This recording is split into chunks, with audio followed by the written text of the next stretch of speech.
সুপ্রিয় দর্শক, ভিন্ন মঞ্চের আলাপচারিতায় আপনাদের স্বাগতম। নতুন আবিষ্কৃত অঞ্চল বঙ্গোপসাগরের ঠিক পশ্চিম করে নতুন একটি সাগরের সন্ধান পাওয়া গেছে, যার নাম বঙ্গোপসাগর।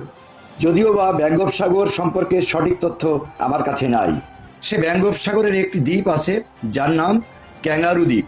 সেই ক্যাঙ্গারু দ্বীপের ওরাং উটাং স্টেডিয়ামে আগে থেকেই শুরু হওয়া ৮ দলের ফাইনাল খেলাটি আজ জাঁকজমকপূর্ণভাবে অনুষ্ঠিত হতে যাচ্ছে।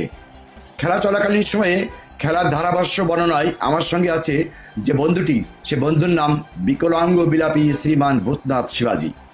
ইতিমধ্যে ফাইনাল খেলাটি উপভোগ করতে বিভিন্ন এলাকার বাঘা বাঘা খেলোয়াড়, দেশি বিদেশি দর্শক, পর্যটক ও এলাকার অসংখ্য ক্রীড়ামোদী ভাই বোন, মা মাসি, বিয়াই বিয়ান, কাকা কাকি, দাদু দিদিমা, নাতি নাতনি, বউ শালা, শালা শালি, শালা বউ ও অধিক সংখ্যক কপত কপতি নায়ক নায়িকারা উপস্থিত হয়েছে বলে পরিষ্কার লক্ষ্য করা যাচ্ছে। শুধু দর্শক, ধারণা করা যাচ্ছে যে নির্দিষ্ট সময়ের মধ্যে খেলা শুরু হয়ে যাবে।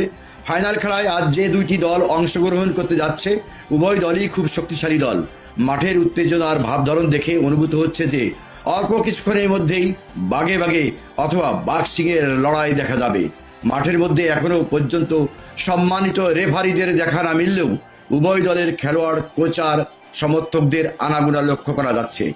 খেলা শুরুর আগে দর্শক শ্রোতাদের উদ্দেশ্যে কিছু কথা বলবার জন্য অনুরোধ জানাচ্ছি আমার বন্ধুবর বিকলাঙ্গ বিলাপী শ্রীমান ভূতনাথকে। বন্ধু, আলোচনা শুরুতে প্রথমে দর্শক শ্রোতাদের জানাই আন্তরিক শুভেচ্ছা, অভিনন্দন ও ভালোবাসা। তারপর তোমাকেও জানাই আন্তরিক ভালোবাসা ও অভিনন্দন। বন্ধু, প্রথমে তোমাকে বলতে চাচ্ছি যে তুমি আমাকে স্টুডিওতে ডেকেছো যে বিষয় নিয়ে আলোচনার জন্য। এখন দেখছি তুমি আলোচনা শুরু করেছো ভিন্ন বিষয় নিয়ে। তুমি ভিডিওর থাম্বনেইলে বা হেডলাইনে যা লিখেছো সেটা একটু তোমাকে বলি, মন দিয়ে শোনো। তুমি এখানে লিখেছো রেফারির ভুল সিদ্ধান্ত ও বিভিন্ন অনিয়মে খেলার প্রথম রাউন্ডেই সমালোচনার ঝড়। তারপর লিখেছো সেমিফাইনাল খেলায় কর্তৃপক্ষের অনিয়মের কারণে ফাইনাল খেলা থেকে বাদ পড়েছে বৃহৎ একটি দল।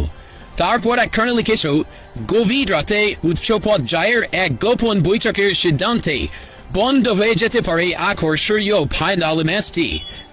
তারপর লিখেছো খেলার মাঠের পাওয়ারফুল রেফারির গোপন হুমকিটি খেলা পরিচালনা কমিটির প্রধান, যিনি বয়ে বয়ে তিনি পদত্যাগ পত্রে সই করে একাডেমি ছেড়ে পালাতে পারে আজ রাতেই। আবার লিখেছো খেলা পরিচালনায় অনিয়মের কারণে যে কোনো মুহূর্তে কোয়ার্ট হতে পারে, অর্থাৎ অ্যারেস্ট হতে পারে পালিয়ে যেতে চাওয়া একাডেমি প্রধান ও তার সাঙ্গপাঙ্গরা।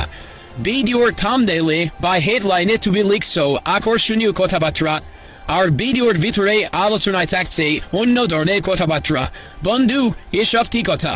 যা হোক বন্ধু, আমি পরিষ্কারভাবে বুঝে ফেলেছি এবং অনেক জ্ঞানী জনেও হয়তো বুঝে ফেলেছি এই ধরনের ভিডিও বানানো তোমার একটা ভিউ বাণিজ্যের খেলা। আমিও কিন্তু মাঝে মধ্যে ভিডিও তৈরি করি, তবে আমার ভিডিওর থাম্বনেইল বা হেডলাইনে যা লেখা থাকে সে অনুযায়ী গঠনমূলক আলোচনা সমালোচনা আমি করি, এবং গঠনমূলক আলোচনা সমালোচনায় বিশ্বাস করা মানুষ আমি। অতএব তুমি তোমার আলোচনা নিয়ে থাকো, আমি চলি। বাই।